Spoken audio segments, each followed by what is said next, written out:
కూడి వచ్చిన మీ అందరికీ కూడా మన ప్రభువును ప్రియ రక్షకుడైన యేసుక్రీస్తు నామములో నా ప్రత్యేక వందనాలు తెలియజేస్తున్నాను. వాక్య ధ్యానం చేసుకుందాము. యోహాను రాసిన ప్రకటన గ్రంథము 2వ అధ్యాయము. యోహాను రాసిన ప్రకటన గ్రంథం 2వ అధ్యాయము 13వ వచనం చదువుకుని మనం వాక్యం ధ్యానం చేసుకుందాం. 13వ వచనం చదువుకుని మనం ధ్యానం చేసుకుందాం. చదువుతానండి. సాతాను సింహాసనమున్న స్థలములో నీవు కాపురమున్నావని నేను ఎరుగుదును, మరియు సాతాను కాపురమున్న ఆ స్థలములో నా యందు విశ్వాసి అయి ఉండి నన్ను గూర్చి సాక్షి అయిన అంతిపైన వాడు మీ మధ్యను సంపబడిన దినములలో నీవు నా నామమును గట్టిగా చేపట్టి నా యందలి విశ్వాసమును విసర్జింపలేదని నేను ఎరుగుదును. పెరగమ సంఘానికి యేసుప్రభువారు దూత ద్వారా లేఖను పంపిస్తూ పెరగమ సంఘంలో ఉన్నటువంటి విశ్వాసుల్ని పొగుడుతూ మెప్పులిస్తూ మాట్లాడుతున్నటువంటి మంచి విషయాలు ఇక్కడ కనపడుతున్నాయి.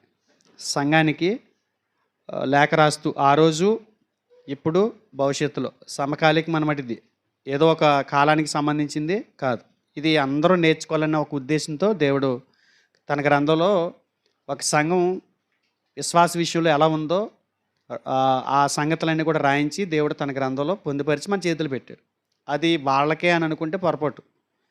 ఇప్పుడు, గతంలో, భవిష్యత్తులో ఈ గ్రంథం, ప్రకటన గ్రంథం సర్వకాలికం అనమాట. అన్ని కాలాల్లో ఉన్నటువంటి భక్తులైన వారికి ఈ ఆపాదించబడతాయి, అన్వయించబడతాయి. కనుక ఈ విషయాలు కొన్ని ఆలోచన చేద్దాం. ఇక్కడ ఏం మాట్లాడుతున్నాడో, పెర్గమలో ఉన్నటువంటి సంఘాన్ని మీరు మంచి పని చేశారు, వాళ్ళు చేసినటువంటి మంచి విషయాలు ప్రస్తావన చేస్తూ మాట్లాడుతున్న సందర్భం ఇది. వాళ్ళు చేసిన మంచి పని ఏంటంటే నా యందు విశ్వాసి అయి ఉండి నన్ను గూర్చి సాక్షి అయిన అంతిపైన వాడు మీ మధ్యను సంపబడిన దినములలో నీవు నా నామము గట్టిగా చేపట్టి నా యందలి విశ్వాసమును విసర్జించలేదని నేను ఎరుగుదును. వాళ్ళు ఒక విపత్కరమైనటువంటి పరిస్థితుల్లో, ప్రతికూలమైన పరిస్థితుల్లో విశ్వాసాన్ని విడిచిపెట్టలేదంట అండి.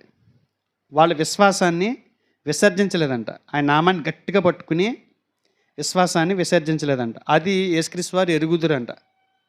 వాళ్ళకి వరకు ఇస్తున్న మంచి సాక్ష్యం ఏంటంటే, పరిస్థితులు ఎలాంటివైనా మీరు నా నామాన్ని చేపట్టి సంఘంలోకి వచ్చిన తర్వాత పరిస్థితులు ప్రతికూలంగా మారినప్పుడు నా నామాన్ని విడిచిపెట్టలేదు, మీ విశ్వాసాన్ని విసర్జించలేదు అనే ఒక విషయాన్ని పెర్గమ సంఘంలో ఉన్నటువంటి సభ్యులను ఉద్దేశించి వారికి మంచి సాక్ష్యం ఇస్తున్నాడండి. అయితే ఈరోజు మనం ధ్యానించబోతున్న అంశం ఏంటంటే, విశ్వాసానికి సంబంధించి కొన్ని విషయాలు ఆలోచన చేయబోతున్నాం. విశ్వాస విషయంలో ఈరోజు ఆధునిక క్రైస్తవ సంఘాలు, ఆధునిక క్రైస్తవ సభ్యులు ఎలా ఉన్నారని అంటే, విశ్వాసాన్ని విసర్జించి లోకంలో కలిసిపోతున్నటువంటి వ్యక్తుల్ని ఎంతమందిని మనం చూస్తున్నాం. ఎందుకు విశ్వాసంలో దిగజారిపోయి విశ్వాసాన్ని వదిలేసుకుని లోకంలో కలిసిపోతున్నారు అని అడిగినప్పుడు, పరిస్థితులు ఏమంత బాగోలేదు, వాళ్ళ విశ్వాసాన్ని వదిలిపెట్టేటువంటి వారి యొక్క ఆలోచన విధానాన్ని వారి మీద పెట్టుకోకుండా నేరాన్ని లోకం మీదకి నెడుతూ, పరిస్థితుల మీదకి నెడుతూ, మేము అలాంటి పరిస్థితులు ఉన్నాయి కాబట్టే మేము విశ్వాసం నుంచి తొలగిపోయాము, విశ్వాసాన్ని వదిలేసాం, విసర్జించేసాం, లోకంలో మేము కలిసిపోయాం, మేము తట్టుకోలేకపోతున్నాము, లేదంటే మేము అనుకున్నట్టుగా జరగట్లేదు కాబట్టి మేము తొలగిపోయాము అన్నట్టుగా పరిస్థితుల్ని, వారికి ఉన్నటువంటి ప్రతివిధమైనటువంటి విషయాన్ని తీసుకొచ్చి దానికి జోడిస్తూ మాట్లాడుతున్నారు ఈ రోజుల్లో. అయితే ఇది మనకి కనువిప్పు కావాలి, మనకి మేలుకొలుపు కావాలి. మనం కూడా ఏ స్థితిలో ఉన్నామో, ఏ స్థితిలో మనం విశ్వాసాన్ని విసర్జించకుండా కొనసాగాలో ఆ విషయాలన్నీ నేర్చుకోవాలని అంటే పెర్గమలో ఉన్నటువంటి సంఘ విశ్వాసులు మనకి అద్భుతమైనటువంటి సంగతులు నేర్పిస్తారు. ముందు ఒక విషయాన్ని జ్ఞాపకం చేస్తున్నాను. సంఘం, ఈ పెర్గమ సంఘం ఎక్కడుందో చెప్పాడు ఆయన. పెర్గమ సంఘం ఎక్కడుంది? సాతాను సింహాసనమున్న స్థలములో నీవు కాపురమున్నావని నేను ఎరుగుదును. మనం దేవుడి నుంచి తొలగిపోవటానికి, ప్రార్థనలకు మానేయటానికి, విశ్వాస సంబంధమైనటువంటి క్రియలు చేయడానికి మనం చూపించేటువంటి కారణాలు ఏంటి? అత్యంత ప్రాముఖ్యమైనటువంటి కారణాల్లో మేము నివసిస్తున్నటువంటి ప్రాంతం కానీ, మేము నివసిస్తున్నటువంటి ఏరియా కానీ, మేము నివసిస్తున్నటువంటి దేశం కానీ, రాష్ట్రం కానీ ప్రతికూలంగా ఉన్నాయి. మా విశ్వాసాన్ని కొనసాగించుకోవడానికి కావాల్సినటువంటి వాతావరణం, పరిస్థితులు ఇక్కడ లేవు కాబట్టి విశ్వాస విషయంలో మేము బలహీనై ఉన్నాము విశ్వాసం నుంచి తొలగిపోయే పరిస్థితులు కూడా మాకు ఉన్నాయి అని ప్రతి క్రైస్తవుడు, తప్పిపోతున్న ప్రతి విశ్వాసి చూపిస్తున్నటువంటి లాజిక్లో ఇది మొదటిది. ఏంటి మొదటిది అని అంటే, సాతానే సింహాసనం వేసుకుని అక్కడ ఏలుబడి చేస్తున్నాడు కాబట్టి మేము తొలగిపోయామని మాట్లాడతాం. కానీ పెర్గములో ఉన్నటువంటి విశ్వాసులు ఎక్కడ కాపురం ఉన్నారో ఆయనకి తెలుసంట. ఎక్కడ కాపురం ఉన్నారు వాళ్ళు? సాతానే సింహాసనం వేసుకున్నటువంటి స్థలములో. అదేగా చెప్పాడు, సాతాను సింహాసనం ఉన్న స్థలములో నీవు కాపురం ఉన్నావని నేను ఎరుగుదును. మరియు సాతాను కాపురమున్న ఆ స్థలములో ఎవరు కాపురం ఉన్నారు? అక్కడ సాతానే కాపురం ఉన్నాడంట. సాతాను అక్కడ సింహాసనం వేసి కూర్చున్నాడంట. నైతికంగా, సామాజికంగా, రాజకీయంగా, మతపరంగా అన్ని విషయాల్లో కూడా సాతాను గద్దెనెక్కేసి కూర్చున్నాడు అక్కడ. అంటే ఏ కోణంలో కూడా మనుషులకి, అంటే దేవుని పిల్లలకి అనుకూలమైన పరిస్థితులు కాదు. సింహాసనం వేసి కూర్చున్నాడంటే అర్థం ఏంటి? ఏదో ఒక 2 విషయాలు అనుకోండి, గద్దెనెక్కాడు అని అనం. ఇప్పుడు 2 పార్టీలు ఉన్నాయి. ఒక పార్టీలో ఒక 50 సీట్లు వచ్చి మిగతా పార్టీకి 150 వచ్చినాయి అనుకోండి, సింహాసనం ఎవరికి వేస్తారు? పూర్తి అధికారం ఉన్న వాళ్ళకి వేస్తారు. ఒక 50 సీట్లు ఉన్నవాడిని అధికారం వచ్చేసిందని అనం కదండి. ఈ సాతాను సింహాసనం వేసుకుని కూర్చుని గద్దె మీద కూర్చున్నాడంటే అర్థం ఏంటి? పూర్తి మెజారిటీ ఉంది. పూర్తి మెజారిటీ అతనికి ఉంది, అపవాదికి ఉంది. ఆ స్థలంలో నువ్వు కాపురం ఉన్నావని నేను ఎరుగుదును. ఆ స్థలంలో నువ్వు కాపురం ఉన్నావని నేను ఎరుగుదును. అంటే యేసుప్రభువు వారు ఏం చెబుతున్నారని అంటే, వారిని పొగడటానికి ముందు నువ్వు ఏదైనా చిన్న విషయం చెప్పేసి అందులోకి వెళ్ళిపోయాడు అనుకోండి దేవుడు తన పత్రికలో, వాళ్ళు ఏం చేశారన్నది మనకు అర్థం కాదు. వాళ్ళు ఎంత క్లిష్ట పరిస్థితులు ఉన్నారో అది చెప్పి వాళ్ళ విశ్వాసాన్ని విసర్జించలేదనేది పాయింట్అవుట్ చేస్తున్నాడు ఆయన. ఎలాంటి పరిస్థితులు ఉన్నారని అంటే, అన్ని రకాలుగా కూడా ఆ పెర్గమ పట్టణంలో ప్రజలు వారి హృదయాల్లో సాతానికే సింహాసనం వేసి కూర్చోబెట్టుకున్నటువంటి నివసిస్తున్నటువంటి పట్టణం అది. అలాంటి ప్రజలు నివసిస్తున్నటువంటి పట్టణంలో వీళ్ళు కాపురం ఉన్నారంట. ఆ కాపురం ఉన్నటువంటి ఆ పరిస్థితుల్లో అక్కడ జరిగిందేంటి మళ్ళీ ఒకసారి ఆ వచనం చదువుతాం.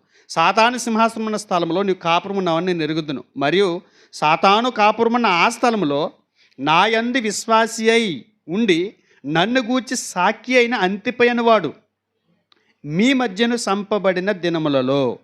సాతాను సింహాసనం ఉన్న స్థలమే కాదు, సాతాను కాపురం ఉన్న స్థలమే కాదు, ఆ స్థలంలో ఏం జరిగిందంటే, ఒక వ్యక్తి తన విశ్వాస నిమిత్తం తన విశ్వాసాన్ని కాపాడుకునే క్రమంలో చంపబడ్డాడంట. తోటి విశ్వాసి అంటే మనం ఏ విశ్వాసాలు అయితే కొనసాగుతున్నామో ఆ విశ్వాసానికి సంబంధించినటువంటి ఒక వ్యక్తి ఆ విశ్వాసం నిమిత్తమే చంపబడ్డాడు అని అంటే, అదే విశ్వాసం కలిగినటువంటి మిగతా విశ్వాసుల మనసులు ఎలా ఉంటాయో చెప్పాలి. మనది కూడా అదే విశ్వాసం కదా, మనం కూడా అదే తీరులు నడుస్తున్నాం కదా. ఆ వ్యక్తి చంపబడ్డాడని అంటే తర్వాత ఎవరి మీదకి రావచ్చు ఒత్తిడి? మన మీద కూడా రావచ్చు. అంటే నేనేమంటానంటే, ఒకే విశ్వాస కోవకు చెందినటువంటి ఒకరిని తన విశ్వాస నిమిత్తం చంపినప్పుడు వాళ్ళ మనసులు ఎంత కురుంగిపోయి ఉంటాయో, లేదంటే వాళ్ళ మానసిక స్థితి ఎలా ఉందో మనం అర్థం చేసుకోవచ్చు. అయ్యి బాబు, అక్కడ నువ్వు కాపురం ఉంటున్నావా? అక్కడ నువ్వు దేవుని మహింపరుస్తున్నావా? అక్కడ విశ్వాసమైన నువ్వు కొనసాగుతున్నావా అని మనమైతే అంటాం. యేసుప్రభువు వారు ఏమంటున్నాడు తెలుసా? అక్కడ కాపురం ఉన్నావు నేను ఎరుగుదును. అంటే దయలేనటువంటి పరిస్థితుల్లో, దయలేని పరిసరాల్లో జీవిస్తున్నప్పటికీ పెర్గమలో ఉన్నటువంటి సంఘస్థులు, పెర్గమలో ఉన్న క్రైస్తవులు నమ్మకస్తులే ఉన్నారంట. అది వారి గురించి యేసుప్రభువు వారు ఇస్తున్నటువంటి సాక్ష్యం. ఏ పరిస్థితులు అండి అయ్యి? దయలేని పరిస్థితులు. ఎప్పుడు చంపేస్తారో తెలీదు, ఎలా చచ్చిపోవాల్సి వస్తుందో తెలీదు. సాతానే అక్కడ కాపురం ఉన్నాడు. సాతానే కాపురం ఉన్నాడు అని అంటే దేవుని పిల్లలకి అక్కడ ఏ అవకాశాలు ఉంటాయి చెప్పండి? సాతాను ప్రాముఖ్యంగా భూమి మీద ఉన్నటువంటి ఓన్లీ క్రైస్తవులకు మాత్రమే విరోధి. మిగతా ఏ ప్రజలకు కూడా విరోధి కాదు. దేవుని పిల్లలైన వారికే అపవాది అనేవాడు విరోధి. అలాంటి పరిస్థితుల్లో వాళ్ళ మానసిక స్థితి ఎలా ఉంటుందో మనకు తెలుసు. అలాంటి పరిస్థితులు వాళ్ళు ఏం చేశారు అక్కడ ఒకసారి చూద్దాం. అంతిపై వాడు మీ మధ్యన సంపబడిన దినములలో. ఎలా చంపేశారు తెలుసా అండి? ఎలా చంపారు తెలుసా? ఇత్తడి ఎద్దు. అంటే చంపటం ఒక భయాన్ని కలిగించే విధంగా చంపుతారండి వాళ్ళు. చంపటం ఎలా చంపుతారు? భయంగా, అవతలోడు వదిలి వెళ్ళిపోయేలాగా భయపెట్టేలా చంపటం అంటే ఏంటి? మిగతా వాళ్ళు వదిలి పారిపోయేలాగా అక్కడ సీన్ క్రియేట్ చేస్తారు వాళ్ళు. ఒక్క దెబ్బకి 100 పిట్టలు రాలన్నట్టు ఉంటుంది వాళ్ళ టార్గెట్. అంటే ఈ వ్యక్తిని చంపే విధానం చూస్తే ఇంకెవ్వడో కూడా అక్కడ నిలబడకూడదు, పారిపోవాలి యేసుప్రభువుని వదిలేసి అన్నట్టుగా భయాన్ని కోల్పోయే విధంగా. ఒక మాట చూడండి, అక్కడ ఏం రాశాడు? మళ్ళీ ఇంకొక మాట, అక్కడ మంచి మాట ఉందండి. మీ మధ్యను చంపబడిన దినములలో. అంటే ఈ అంతిపనేవాడు చంపబడుతున్నప్పుడు వాళ్ళ కళ్ళతో చూశారు. అంటే వాళ్ళు చూస్తుండగానే అంతిపని ఏం చేశారు? చంపేశారు. అంటే అలాంటి సీను మనం ఒకవేళ ఎలా చంపబడ్డాడంటే సువార్తకి వెళ్తే చంపేశారంట ఆయన్ని పాపం అని మనం చెప్పి మళ్ళీ మెత్తబడిపోతాం. అదే మన కళ్ళ ముందు జరిగితే సీన్ వేరేగా ఉంటుంది, సిచ్యువేషన్ వేరేగా ఉంటుంది. మీ కళ్ళతో మీరు చూశారు, మీ కళ్ళతో మీరు చూసేశారు ఎవరిని? అంతిపని చంపటం. కానీ మీరు అయినా సరే నా నామాన్ని గట్టిగా చేపట్టి మీ విశ్వాసాన్ని విసర్జించలేదు. ఎలా చంపారంట? ఎత్తడి ఎద్దు అండి. ఎద్దు బొమ్మ ఆకారం ఉంటుంది అనమాట. ఇప్పుడు బిందు ఉంటుందా? బిందులో ఖాళీ స్పేస్ ఉంటుందా? అలాగే 2 ముక్కల కింద స్పేస్ ఇచ్చి మధ్యలో ఖాళీ ఉండి 2-3 మనుషులు పట్టేంత ఖాళీ ఉంచి 2 డిప్పల కింద ఎద్దు బొమ్మ తయారు చేసి అందులో మనిషిని పెట్టి స్క్రూ బిగించి ఆ ఎద్దుని అగ్నిగుండంలో దింపుతారండి, బతుకున్న మనిషిని.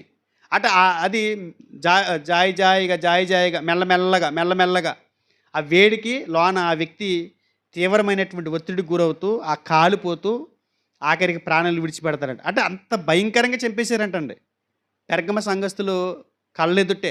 ఆ సంఘంలో సభ్యుణ్ణి వీళ్ళు ఒకే విశ్వాస కోవకు చెందిన వాళ్ళు. ఆయన విశ్వాసం వేరు, వీళ్ళ విశ్వాసం వేరు కాదు, ఇరువురి విశ్వాసం ఒకటే. అందులో ఒక సభ్యుడు. వాళ్ళ మానసిక స్థితి ఏ పరిస్థితుల్లో ఉంటుందో మనకు తెలుసు. అయినా సరే వాళ్ళు ఏం చేయలేదంట? నీవు నా నామమును గట్టిగా చేపట్టి నా యందలి విశ్వాసమును విసర్జించలేదని నేను ఎరుగుదును. ఇది ఎంత గొప్ప పొగడత అండి. ఇలాంటి పొగడత యేసుప్రభు ఇస్తున్నాడు. అలాంటి పొగడతని పెర్గమలో ఉన్న సంఘం తీసుకుంటుంది. అలాగే స్థానిక సంఘాలు కూడా తీసుకోవాలి. చిన్న చిన్న బలహీనతలకి ఒక విషయం చెప్తాను నేను.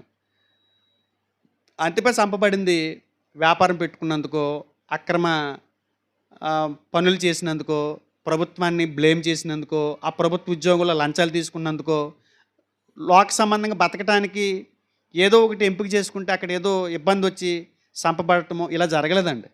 అలా చంపబడితే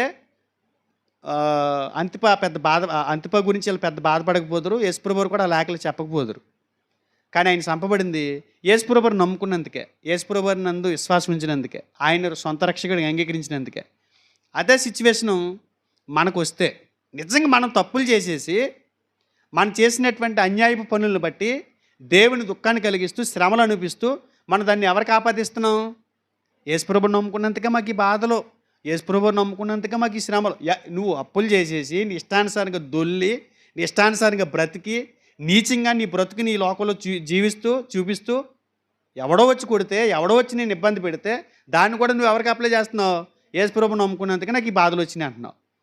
అసలు ఇలా అయితే నువ్వు అసలు మనం యేసుప్రభువుని ఎంత బ్యాడ్ ప్రచారం చేస్తామో, ఆయన నమ్ముకున్నందుకే నన్ను ఇలా చంపేశారు, ఆయన నమ్ముకున్నందుకే నాకు ఈ బాధలు వచ్చినాయి అనేటువంటి ఒక ఆలోచన మనకు వస్తే దేవుణ్ణి చాలా అవమానపరిచేస్తాం మనం.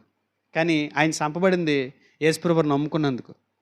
కానీ మనకు వచ్చే కష్టాలు ఎందుకు వస్తున్నాయో ఒకసారి ఆలోచించండి, మనసుని పెట్టండి. ఇప్పుడు ఏంటంటే నా యందలి విశ్వాసమును విసర్జించలేదు అంటున్నాడు.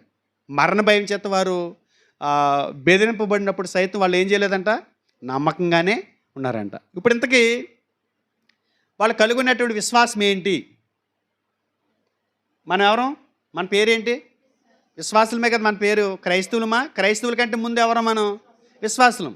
విశ్వాసులైన ప్రజలకి క్రీస్తు సైనికులుగా ఆ క్రీస్తు సైనికుడు కూడా ఆయన వెనకాల నడుస్తున్న మనకి క్రైస్తవులని పేరు పెట్టాడు. ఆయన అడుగుజాడలు నడుస్తున్నాం కాబట్టి. వాస్తవానికి మనకు పెట్టాల్సిన పేరు దానికంటే ముందు విశ్వాసం. మన విశ్వాసులు అంటే విశ్వాసం ఉంచిన వారు, సృష్టికర్తను విశ్వసించిన వారు, దేవుణ్ణి నమ్మిన వారు అని అర్థం.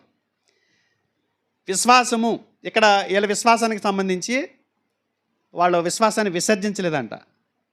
ఇప్పుడు ఇంతకీ విశ్వాసం అంటే ఏంటో తెలియాలి మనకి. మనం అందరం ఎవరైనా చెప్పబడుతున్నాం? విశ్వాసమనే పిలువబడుతున్నాం. మీరు బిలీవర్ అండి అంటే నేను బిలీవర్ని అండి, నేను విశ్వాసనండి అని చెప్పుకుంటున్నాం మనం. అసలు మనం కలుగున్న విశ్వాసం ఏంటి? ఇక్కడ పెర్గమలో ఈ సంఘస్థులు కలుగున్నటువంటి విశ్వాసం ఏంటి? ఇది తెలియాలి ఇప్పుడు మనకి. ఇది తెలియాలంటే ఇక్కడ నా యందలి విశ్వాసమును విసర్జించలేదు అని నేను ఎరుగుదును అన్నారు కదా ఆయన. నా యందలి విశ్వాసం విసర్జించలేదు. ఆయన అంది వీళ్ళకి విశ్వాసం ఉంది. అన్ని బాధలు వచ్చినా కూడా ఆయన మీద ఉన్నటువంటి విశ్వాసాన్ని వీళ్ళు వదిలేయలేదు, విసర్జించలేదు. ఇప్పుడు ఇంతకీ వీళ్ళు కలుగున్నటువంటి విశ్వాసం ఏంటి? వీళ్ళకి ఎలాంటి విశ్వాసం ఉంది ఆయన మీద? అసలు విశ్వాసం అనే దానికి అర్థం ఏంటి? వీళ్ళని బట్టి మనం నేర్చుకోవచ్చండి. విశ్వాసానికి పూర్తి వివరణ ఇచ్చేస్తారండి వీళ్ళు. ఈరోజు మనం ధ్యానించబోతున్న అంశం ఏంటంటే విశ్వాసంలోని రకాలు. మనం ధ్యానించబోతున్న అంశం ఏంటి? విశ్వాసంలోని రకాలు. ఇప్పుడు వీళ్ళు ఏ విశ్వాసం కలిగి ఉన్నారు? ఎలాంటి విశ్వాసమైనా మనం కలిగి జీవిస్తున్నాము, ఎలాంటి విశ్వాసంతోనైనా మనం సంఘంలో కొనసాగుతున్నాము అనేది మనకు తెలియాలి. ఇక్కడ చెప్పబడినటువంటి విశ్వాసం ఏంటో మనం ధ్యానించే ముందు విశ్వాసంలో కొన్ని రకాలు ఉన్నాయి. అలాంటి విశ్వాసంతో సంఘాల్లో కొనసాగే వాళ్ళు ఉన్నారు. ఆ విశ్వాసులు ఎవరో మీరు తేల్చుకోవాలి నేను చెప్పిన తర్వాత. ఈ రకమైన విశ్వాసం ఉంది బైబిల్లో, ఈ రకమైనటువంటి విశ్వాసం గురించి బైబిల్ మాట్లాడింది, ఈ రకమైనటువంటి విశ్వాసం ఉంది. నువ్వు ఏ విశ్వాస కోవకు చెందినోడివి? పెర్గమ సంఘస్థులు కలిగి ఉన్నటువంటి విశ్వాస కోవకు చెందినోడువా, లేకపోతే బైబిల్ ఏదైతే బైబిల్ రూట్లో లేకపోతే ఉపదేశ క్రమంలో రక్షించి విశ్వాసం గురించి మాట్లాడుతున్నటువంటి విశ్వాస కోవకు చెందినవాడువా? నువ్వు తేల్చుకోవాలి, మనం తేల్చుకోవాలి. విశ్వాసంలో రకాలు చూద్దాం. పెర్గమ సంఘంలో విశ్వాసులు చూపించినటువంటి విశ్వాసం ఎలాంటిదో మనకు తెలియాలంటే వీటి గురించి మనకు కొన్ని తెలియాలి. విశ్వాసంలో రకాలు మనకు తెలియాలి. మొదటిది ఏంటంటే హిస్టారికల్ ఫెయిత్ అంటారు, చారిత్రాత్మక విశ్వాసం. ఏ విశ్వాసం? చారిత్రాత్మక విశ్వాసం. దీని గురించి కొన్ని విషయాలు ఆలోచించేద్దాం. అపొస్తలుల కార్యములు 26-27 వచనం. అపొస్తలుల కార్యములు 26-27 వచనం నేను చదువుతాను చూడండి. అగ్రిప్ప రాజా, తమరు ప్రవక్తలను నమ్ముచున్నారని నేను ఎరుగుదును. అగ్రిప్ప రాజా, తమరు ప్రవక్తలను నమ్ముచున్నారని నేను ఎరుగుదును. అది మనసును పెట్టండి. 24 అధ్యాయము 14-15 చదువుతాను చూడండి. ధర్మశాస్త్రమందును ప్రవక్తల గ్రంథములయందును వ్రాయబడి ఉన్నవన్నీ నమ్మి నీతిమంతులకును అనీతిమంతులకును పునరుద్ధానము కలగబోచున్నదని వీరు నిరీక్షించుచున్నట్టు నేను కూడా దేవుని యందు నిరీక్షణ ఉంచి వారు మతభేదమని పేరు పెట్టు ఈ మార్గం చొప్పున నా పితరుల దేవునిని సేవించుచున్నానని తమరి ఎదుట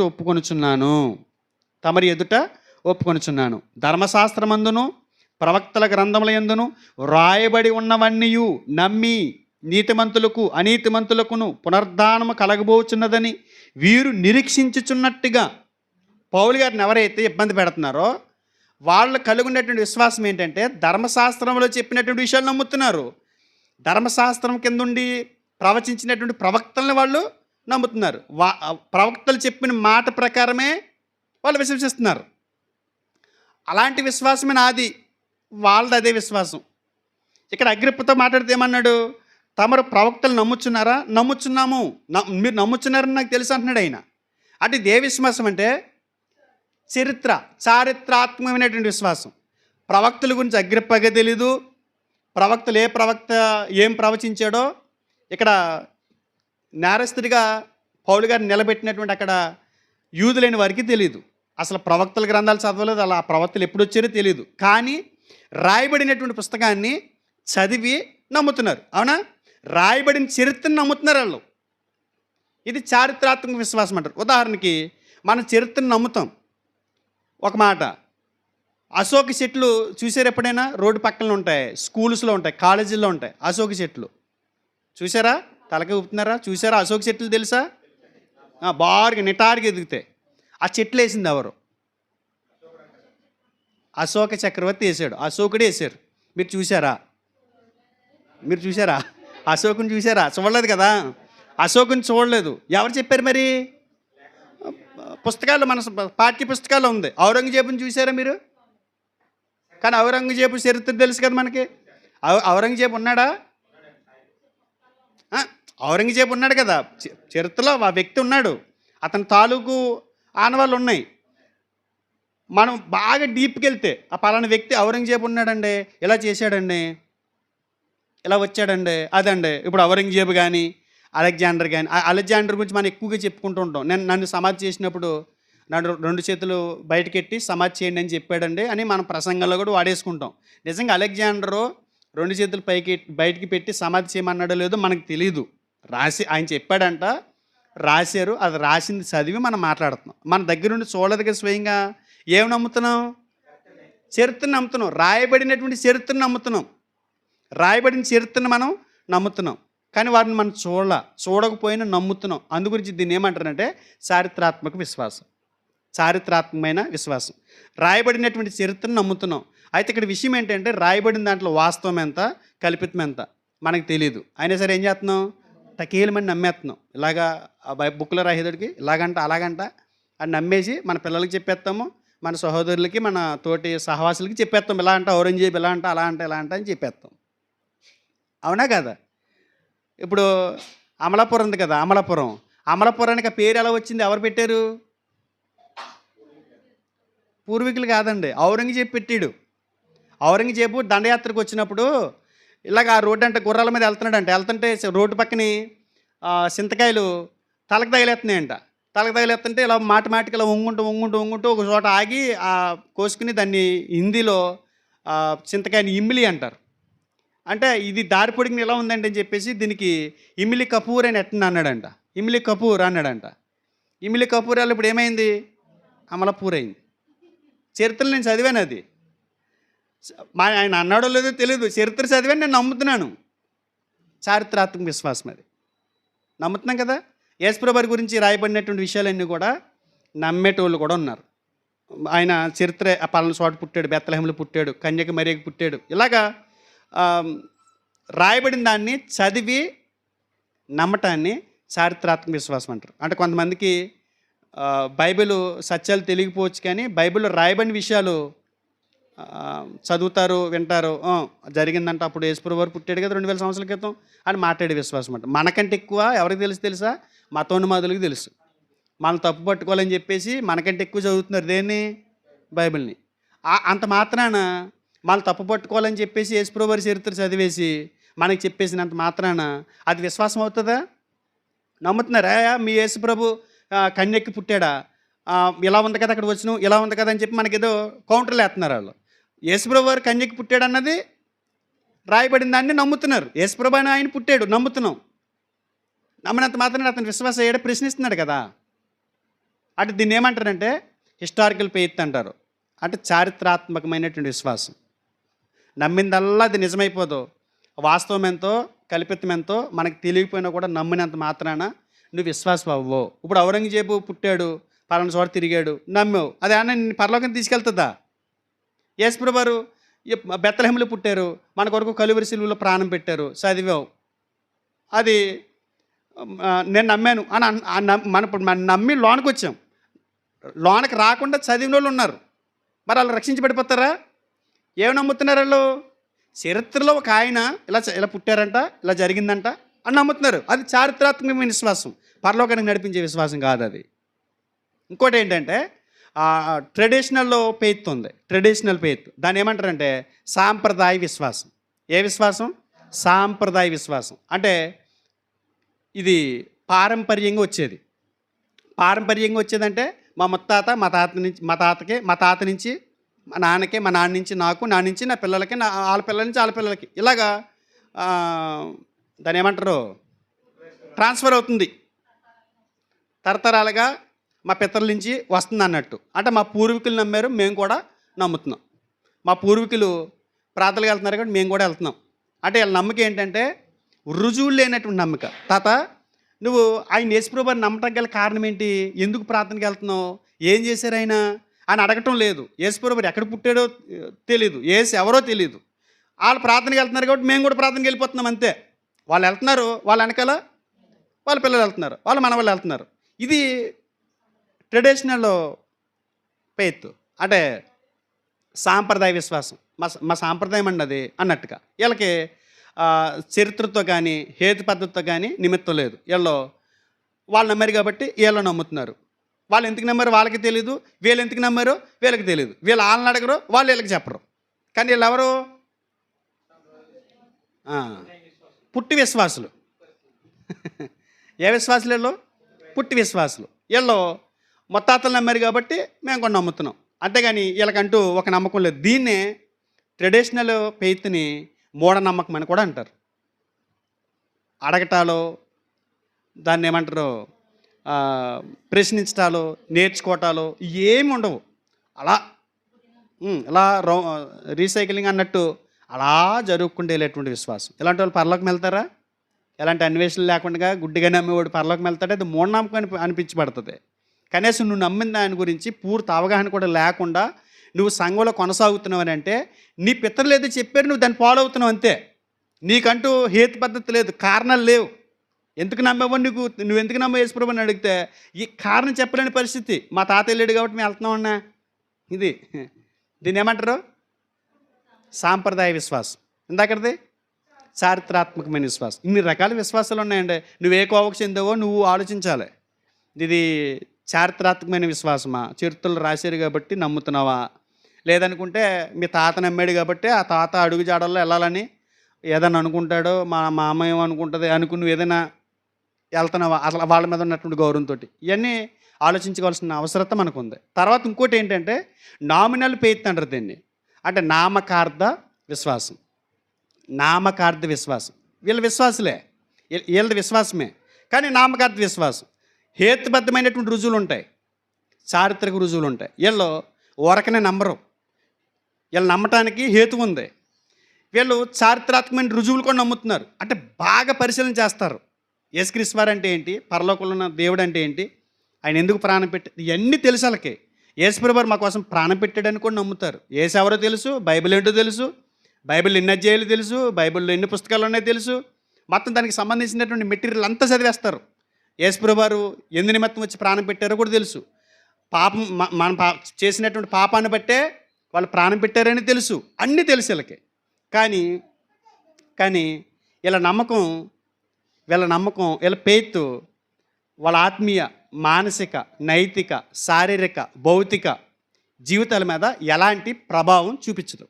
ఉదాహరణకి యేసుప్రభువు ఎందుకు చనిపోయాడని చెప్తుంది బైబిల్. మీ పాపముల నిమిత్తము, మీ పాపాల యొక్క తీవ్రత ఒక దేవుడే ప్రాణం పెడితేనే కానీ పోనంత భయంకరమైనటువంటి స్థితి కలిగింది. అలాంటి దానికోసం సాక్షాత్తు దేవుడే తన ప్రాణాన్ని పెట్టాల్సి వచ్చింది. దేనికోసమని అంటే కేవలం నీ పాపం కోసం. అవును తండ్రి, ఓకే, ఎంతవరకు బాగానే ఉంది. పాపం చేస్తే ఆ పాపానికి ఫలితం ఒక దేవుని ప్రాణమైతే ఆ పాపం యొక్క తీవ్రత నీకు తెలిసినప్పుడు ఆ పాపం చేయకూడదనేటువంటిది నీ జీవితంలోనికి ప్రభావం చూపించకపోతే, నువ్వు పాపం చేస్తూనే ఉంటే నువ్వు నామకార్థ క్రైస్తవుడికి, నామకార్థ క్రైస్తవురాలివి. అవునా కదా? నీ జీవితం మీద దాని ప్రభావం చూపించిందని నమ్మావు. యేసుప్రభువు దేనికోసం ప్రాణం పెట్టారు? పాపం కోసం. మరి ఆ పాపం ఎందుకు చేస్తున్నావు ఇంకా నువ్వు? అంటే నువ్వు దేనికి అప్లై చేసుకోలేకపోతున్నావు? నువ్వు ఆత్మీయంగా కానీ, మానసికంగా కానీ, నైతికంగా కానీ, శారీరకంగా కానీ నీ భౌతిక జీవితం మీద ఎలాంటి ప్రభావం చూపించట్లా.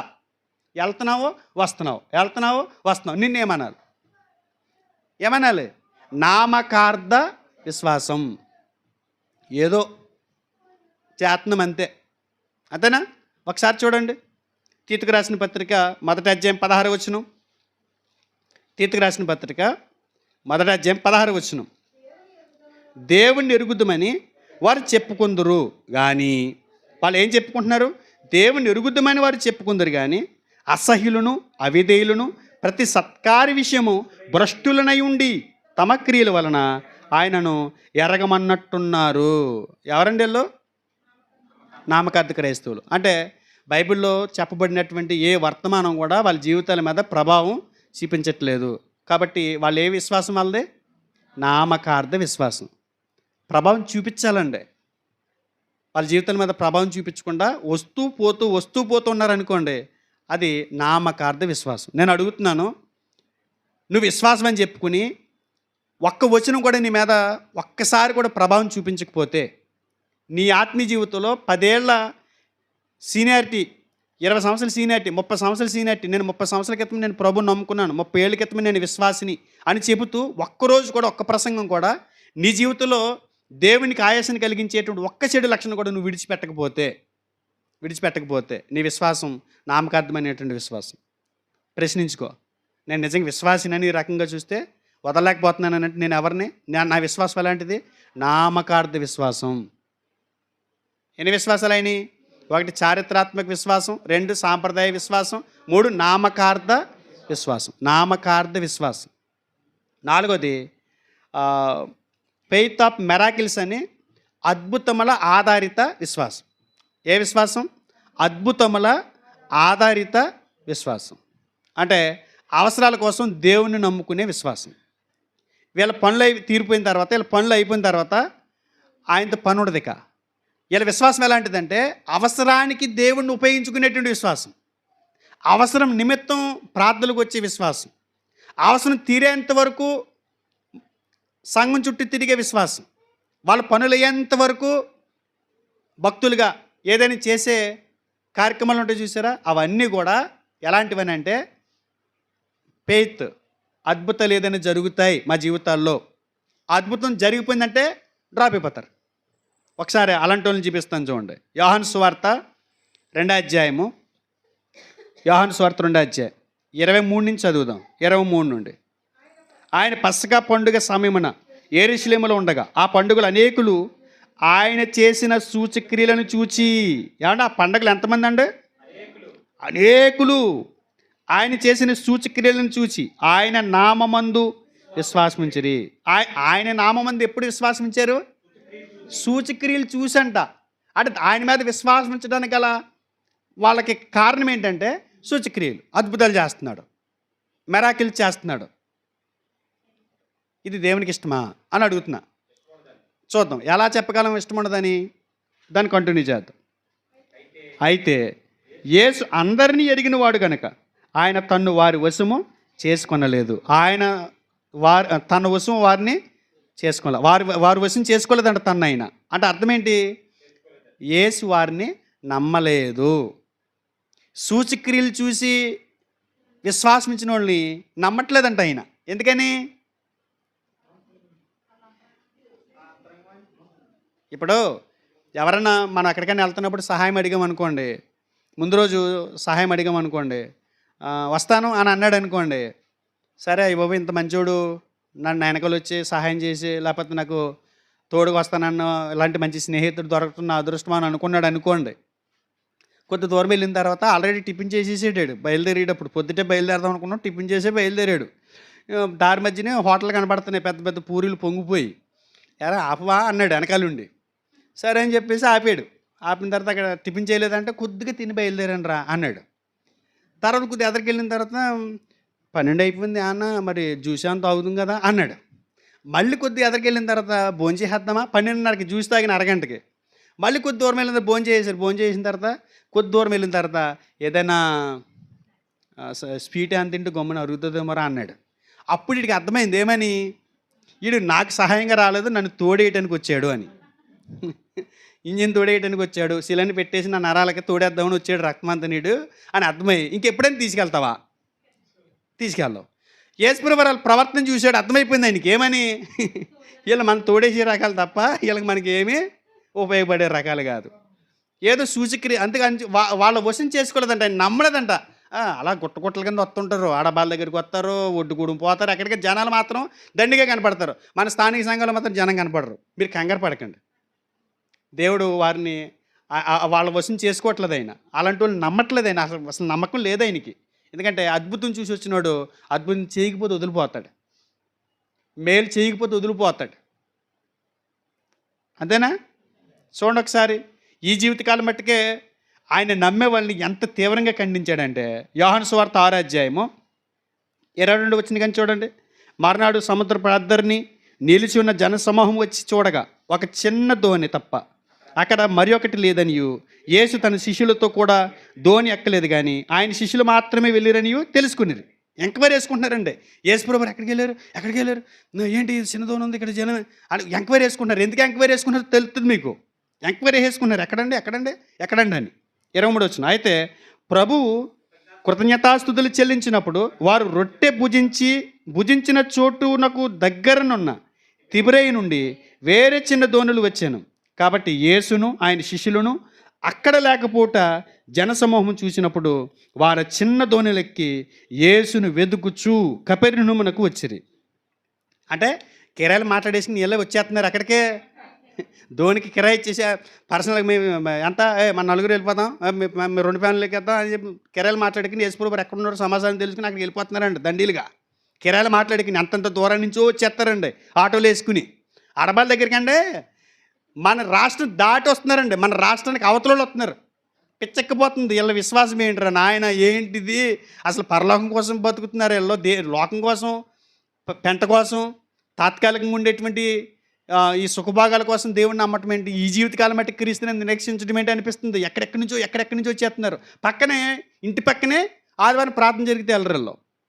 వాళ్ళకి కావాల్సింది ఏంటి, అక్కడ ఏదో జరుగుతుందంట అంతే. కిరాయిలు మాట్లాడికి ఎంత డబ్బు అయిపోయినా పర్వాలేదు, ఆ డబ్బు ఏదో అక్కడ హాస్పిటల్ పెట్టుకుంటే తగ్గుతుంది. ఒక ఆరంబిడ్డ డాక్టర్ని చేసేసారు. ఎవరిని ఏంటి, రొంపకి, దగ్గుకి, కడుపు నొప్పికి, కాలు నొప్పికి, చెవిపోటుకి, రొంపకి, ఇంకా అన్నిటికి, గజ్జి, తామర అన్నీ. ఒక ఆయన అక్కడ నుంచుంటాడు, మన శనివారం సంత రోజున అక్కడ నుంచుంటాడు.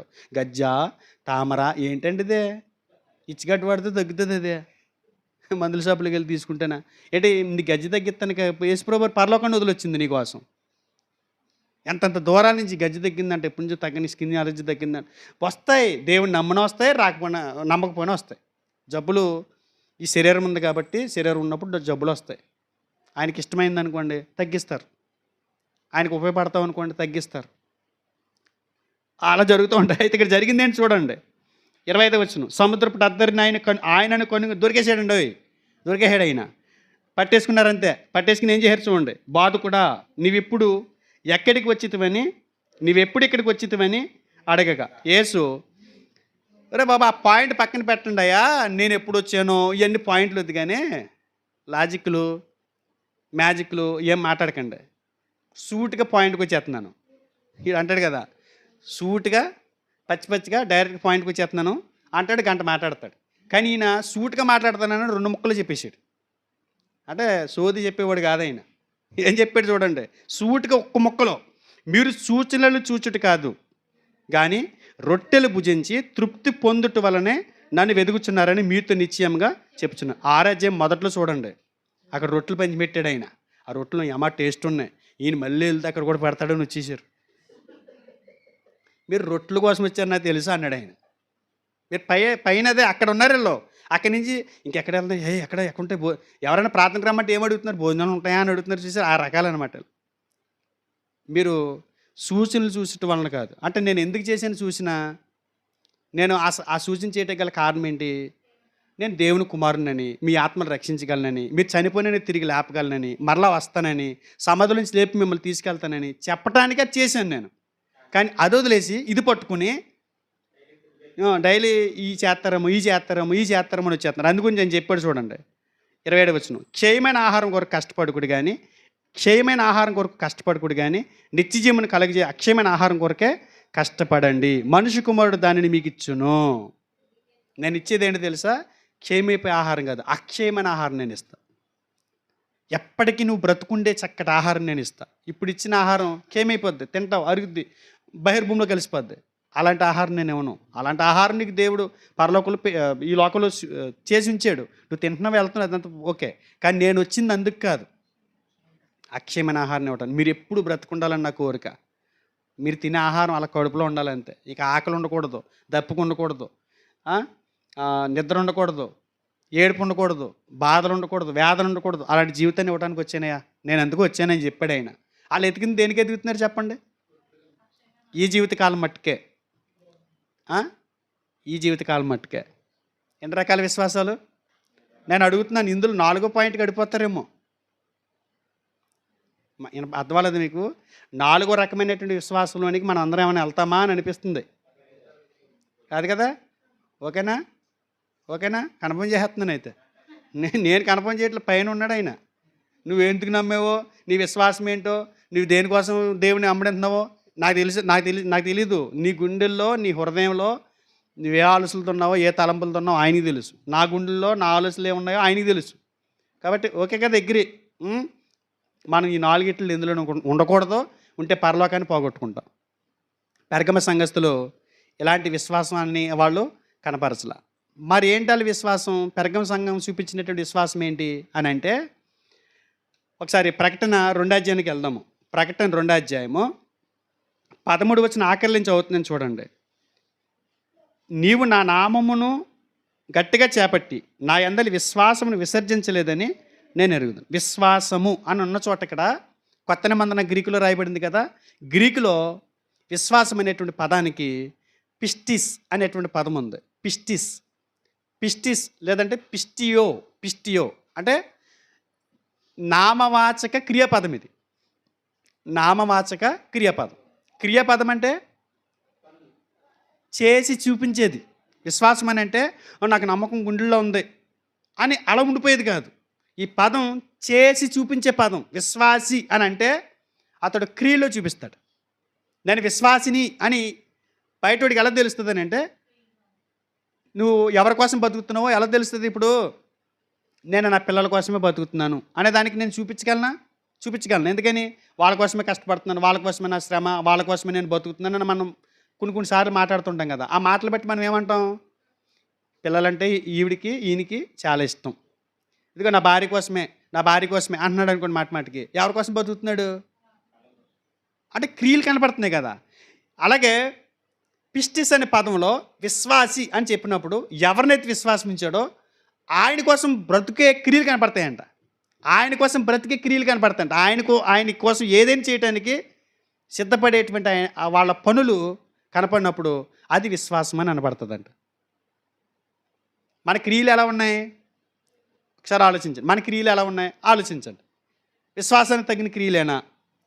విశ్వాసానికి తగిన క్రియలు చేస్తున్నామా? మన విశ్వాసం అని చెప్పుకునే అన్ని క్రియలు మనం చూపించగలుగుతున్నామా?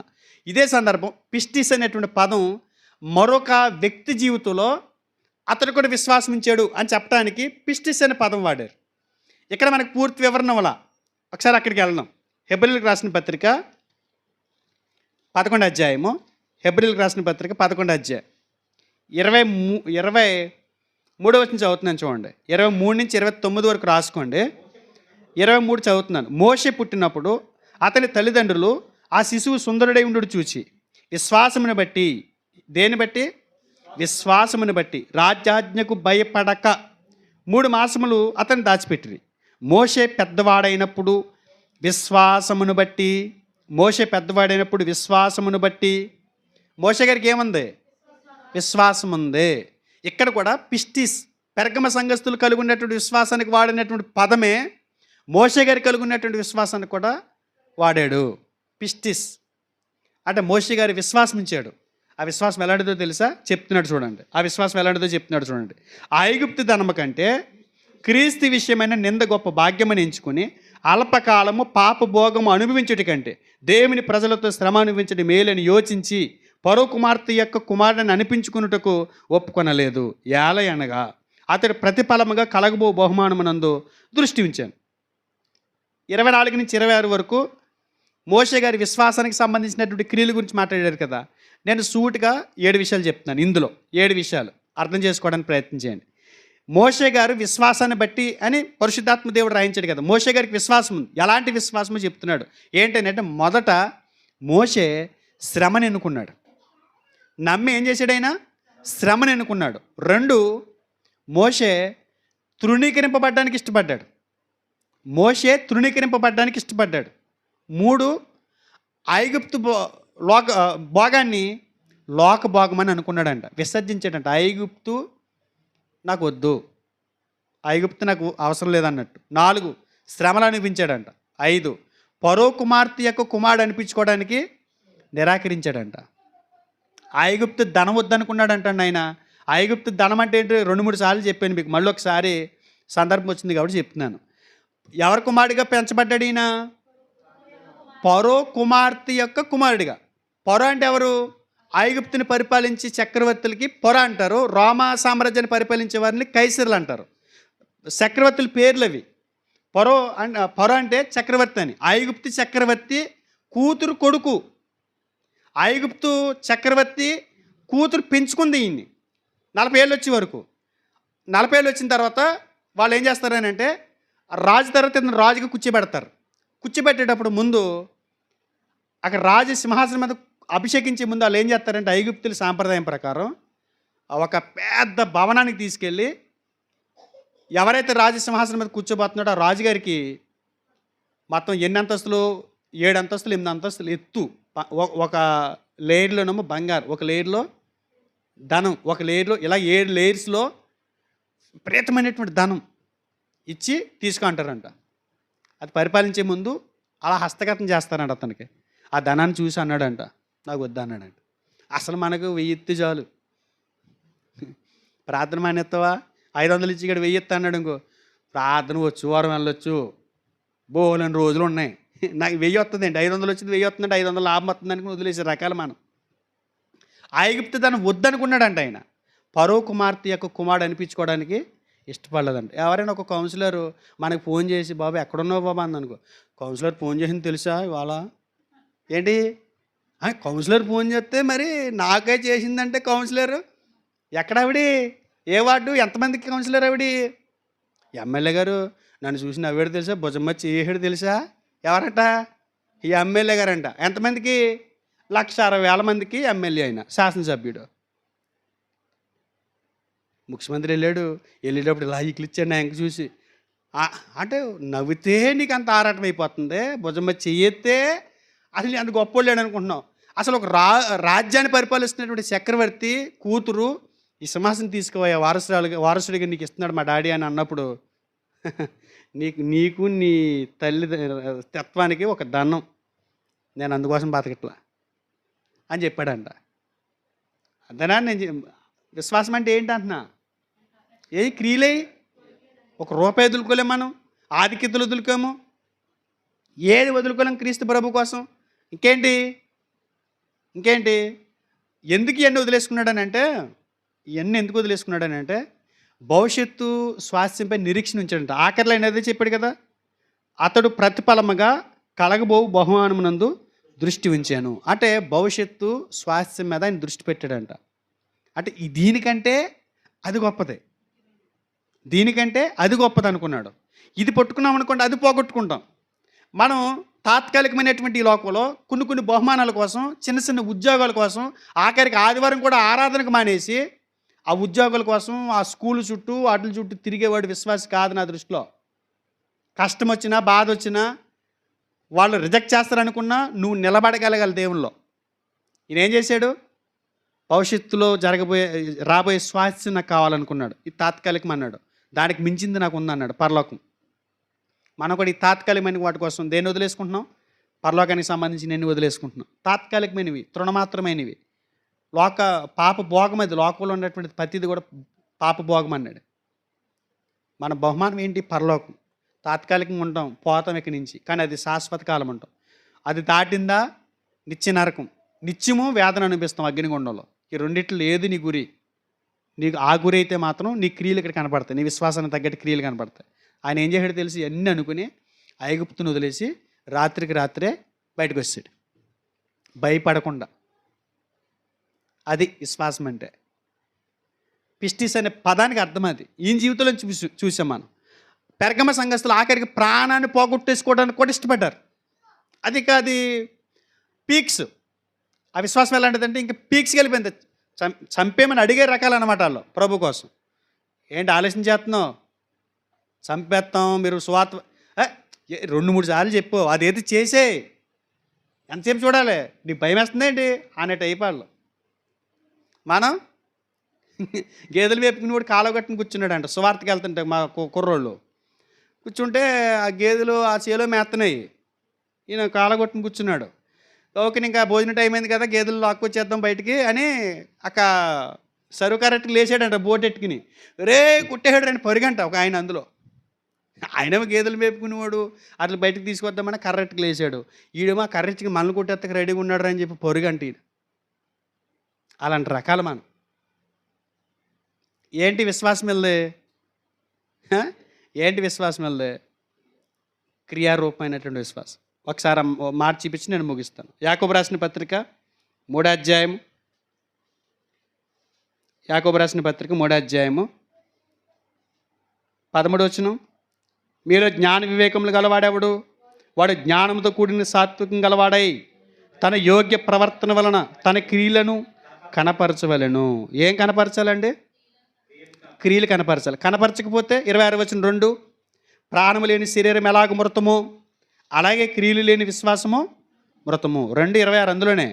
ప్రాణం లేని శరీరం ఎలా ఉంటుందో అలాగే క్రియ లేని విశ్వాసం కూడా. ప్రాణం లేని శరీరం డ్యాన్స్ చేయమంటే డ్యాన్స్ చేస్తుందా, పలకరించమంటే పలకరిస్తుందా, నవ్వమంటే నవ్వుతుందా? ఎందుకు నవ్వదు, ప్రాణం లేదు. మరి నువ్వు విశ్వాసం అని చెప్పుకుని నువ్వు క్రియలు చేయకపోతే నీ విశ్వాసం కూడా ఎలాంటిది, శవం లాంటిదే.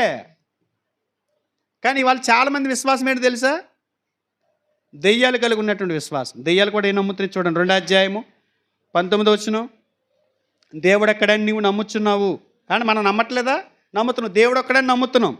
అలాగ నమ్ముట మంచిదే. అబ్బా నీ విశ్వాసం అలా అనుకుంటే మంచిదే. దెయ్యములు మనకంటే ఒక పాయింట్ వాళ్ళకే ఎక్కువ ఉంది. మనం నమ్ముతున్నాం, అవి నమ్ముతున్నాయి. మనకు లేనిది అటుకు ఉంది, నమ్మి వణుకుతున్నాయి. మనం ఇంకా నమ్ముతున్నాం అంతే. మనకి దేవుడు అంటే భయం ఉందా? అమ్మో దేవుడు అని భయపడుతున్నాయంట. మనం నమ్మాం, మా తండ్రి మేము ఏం చేసినా హక్కును చేర్చుకుంటాడు, మేము ఏం చేసినా సంకెక్కించుకుంటాడు అన్ని రకాలు. మనకి భయం లేదు, మనకి నమ్ముతాం అంతే. నువ్వు నమ్ముతావు, అది వదిలేస్తాం లేకపోతే అన్నట్టు. దెయ్యాలు నమ్మి వణుకుతున్నాయి. కానీ మరి దెయ్యాలు పరలోకి వెళ్తాయా? ఎలవా? ఎందుకు వెళ్ళవు? భయంతో చెడగొడుతున్నాయి జనాల్ని. దేవుడు ఉన్నాడని నమ్ముతున్నాయి, ఆయన అంటే భయపడుతున్నాయి. భయపడుతున్నాయంటే అర్థం ఏంటి? భయపడుతున్నాయంటే అర్థం ఏంటి? తప్పు చేస్తున్నాయని, అంతేనా? అంటే వెళ్ళవు. మనం కూడా ఏంటి? నమ్మాం, వణకం, కానీ చెయ్యం. వాటికి విశ్వాసం ఉంది, మనకి విశ్వాసం ఉంది. వాటి విశ్వాసానికి మన విశ్వాసానికి తేడా ఉంది. దొందే కదా. అర్థమైందా? క్రియలు లేని విశ్వాసాలు అనమాట ఇవన్నీ. మనం విపత్కరమైన పరిస్థితుల్లో కూడా, ఏ స్థితిలో ఉన్నా, ఏ స్థానంలో ఉన్నా కూడా మనం విశ్వాసాన్ని విసర్జించకూడదు. దేవుని కోసం బతకాలండి. దేవుని కోసం బతికి చూపించాలండి. ఎంతమంది పుడుతున్నారు, చచ్చిపోతున్నారండి. మనల్ని నమ్మాడండి ఆయన. మన మీద నమ్మకం పెట్టుకున్నాడండి ఆయన. మనం కాకపోతే ఇంకెవరండి బతికేది? మనం ఏదైనా చిన్న కష్టం వచ్చేటప్పటికి తొలిగిపోతూ ఉంటాం. ఏదైనా ఆర్థిక ఇబ్బంది వచ్చేటప్పటికి విశ్వాసాన్ని విసర్జిస్తాం. రకరకాలుగా ఉందండి మనది. కానీ బైబిల్ అంటది, నువ్వు రక్షించి విశ్వాసాన్ని కలిగి ఉండు. ప్రాణాపాయ పరిస్థితి వచ్చినా నువ్వు విశ్వాసాన్ని వదులుకోకు. ఎందుకంటే ఈ భూమి మీద ఏం పోయినా పర్లేదు, కానీ నా మీద నిరీక్షణ పోతే మాత్రం నువ్వు పరలోకానికి రావని చెప్తున్నాడు. చెప్పడానికి బాగానే ఉన్నాయి కానీ చేయటానికి బాగుంటాయండి అని అంటారేమో. ఆల్రెడీ ఇప్పుడు వెళ్ళిపోయిన బాధపడుతున్నారు. అక్కడ చెప్పారా బాబు వినలేదు మేము అని అనుకుని బాధపడే వాళ్ళు కూడా ఉన్నారు. ఎందుకంటే ఉల్లిపాయ పొర లాంటి ఈ లోకం, ఆ ఉల్లి పొర తెగితే అర్థమవుతుంది మనకి. ఈ శరీరమైన ఉల్లి పొర దాటి బయటకు వచ్చామనుకోండి, అప్పుడు అర్థమవుతుంది మనకి ఇంకొక లోకం ఉందని. అప్పటి వరకు మనం తెలియదు మనకి. ఒక తల్లి కడుపులో ఒక శిశువు, 7వ నెల వచ్చిన శిశువు పాటలు విని ఇదే ప్రపంచం అనుకుంది, ఆ కడుపే ప్రపంచం అనుకుంది. ఆ శిశువు ఆ తలుపాలు తీసుకుని ఎంత స్వేచ్ఛగా మనకు పాలు వచ్చేస్తున్నాయి కష్టపడకుండా అని అనుకుంది. ఇలా ఉంటే బాగుండు అనుకుంది. 9 నెలలకి ఏమైంది? బయటకు వచ్చింది. అప్పుడు అర్థమైంది, మా అమ్మ కడుపు అయితే ఇంతకని అదే ప్రపంచం అనుకున్నాను, అసలు ప్రపంచం ఇక్కడ ఉందనుకుంది. ఈ లోకం కూడా తల్లి కడుపు లాంటిది. ఈ తల్లి కడుపు నుంచి బయటికి వెళ్ళిన తర్వాత అర్థమవుతుంది అసలు ఇంకొక లోకం ఉందని. అప్పుడు తెలుస్తుంది మనకి, అమ్మో తల్లి కడుపులో ఉండి అన్నీ అందేస్తున్నాయి కదా అనుకున్నాను, ఇంతగా అసలు ఇది నేను చాలా పొరపాటు చేశాను, నా జీవితాన్ని పాడు చేసుకున్నానని. అక్కడికి వెళ్ళిన తర్వాత చేతులు కాలిన తర్వాత ఆకులు పట్టుకుంటే ప్రయోజనం ఉండదు. అర్థమైంది అనుకుంటున్నాను. అర్థమై పోకూడదు, ఉండాలండి. ఖచ్చితంగా ఇలాంటి విశ్వాసాన్ని మనం కొనసాగించాలి. దేవుడిదే కోరుకుంటున్నాడు క్రైస్తవుల నుంచి. ఈ మాటలు ఆలోచిస్తారని కోరుకుంటూ మరొకసారి తండ్రిని దేవుని స్తుతిస్తూ ఈ మాటలు ముగిస్తున్నాను. చిన్న ప్రార్థన చేసుకుందాం.